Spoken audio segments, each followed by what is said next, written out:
Hanušovciach nad Topľou miestni Rómovia neverili vlastným očiam, keď pri búraní starého domu naďabili na historicky cenné veci. Tam bol komín, ale bol zrušený.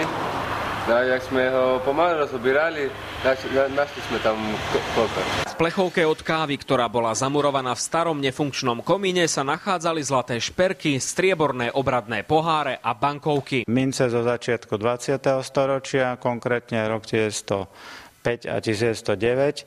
A zároveň boli aj priložené slovenské bankovky, celkové 56 kusov v hodnote 5600 korún. Okrem uvedených cenností sa v dome našli aj listinné dokumenty, ktoré patrili pravdepodobne Markusovi Schönfeldovi, miestnemu židovskému občanovi, ktorý bol so svojou rodinou deportovaný do koncentračného tábora. Hneď 2 mesiace potom, čo boli odvezení do tábora v Osvenčime, aj zahynuli. Podľa historika Vlastivedného múzea v Hanušovciach nad Topľou nájdené veci majú vysokú historickú hodnotu. Sú jedným z prvých materiálov, ktoré nám hovoria vlastne o živote židovských občanov v Hanušovciach. Pani Silvia, posledná obyvateľka domu, ani netušila, aké cennosti sa v jej dome ukrývali.